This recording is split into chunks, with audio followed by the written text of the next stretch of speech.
એને સબસ્ક્રાઇબ કરો, લાઈક કરો, શેર કરો। તો લુખાગીરી હાલે જ છે, તમારી નજર સામે જ છે।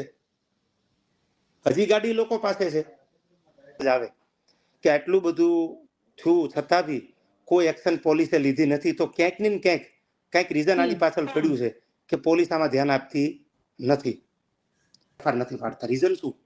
ગાડી લોકો પાસે છે, ગાડી ઉપર હુમલો કર્યો છે, એમાઉન્ટ અંદર છે, આટલું બધું થવા છતાં આખો વિડીયો જોતા પહેલા હાલમાં આ વિડીયો વાયરલ થઈ રહ્યો છે, જેમાં દિવાયત ખાવડ જાતે જ મીડિયા સમક્ષ બધી વાતો રજૂ કરી રહ્યા છે। મીડિયા દ્વારા વિડીયો બનાવી જણાવ્યું છે કે ત્યાં આવો બનાવ બન્યો હતો, તેમના ડ્રાઈવરને આવું કર્યું હતું અને વગેરે વાતો પોલીસની પણ જણાવી રહ્યા છે કે પોલીસ તેમને આ મામલે સાથ આપી રહી નથી। પોલીસ એવું કહી રહી છે કે નિવેદન બદલાઈ રહ્યા છે, પણ નિવેદન તો એક જ છે। દિવાયત ખાવડને હુમલો થયો છે, કારનો કાચ તૂટ્યો છે, અંદર મુદ્દા માલ લાખો રૂપિયા તેમના લઈ ગયા છે, ચોરીનો બનાવ પણ બની શકે વગેરે વાતો રજૂ કરી રહ્યા છે દિવાયત ખાવડ, પરંતુ તેમને જવાબ મળી રહ્યો નથી।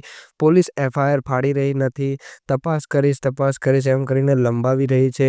સાંભળો દિવાયત ખાવડના મોઢે જ દિવાયત ખાવડ શું કહી રહ્યા છે પોલીસ વિશે અને આ મામલા વિશે, અને એવું પણ જણાવી રહ્યા છે કે હવે આગળ આ વિવાદમાં શું થશે। તમને શું લાગે છે નીચે કોમેન્ટમાં જણાવવાનું ભૂલતા નહીં।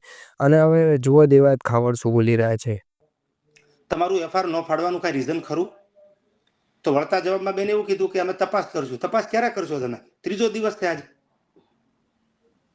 અને ઉલટાનું મારા ડ્રાઈવરને એવું કીધું કે તમે અરજી કરો રાત્રે 2 વાગે, અમે તપાસ કરશું। ક્યારે તપાસ કરશું? બિલકુલ નહીં બેન। આયોજકોમાં સનાથલના ભગવતસિંહ કાનજીભાઈ ચૌહાણ આયોજક કે જેના પપ્પાની પૂર્ણ તિથિમાં ડાયરાનું આયોજન કર્યું, એટલે મને ફોન આવ્યો કે 20 તારીખનો ડાયરો કરવાનો છે। મેં કીધું નો પ્રોબ્લેમ, મારી તારીખ લીધેલી છે, છતાં હું તમારે ત્યાં 9 થી 10 આવી અને નીકળી જાય કે નો પ્રોબ્લેમ, એક પણ રૂપિયો મેં લીધો નથી।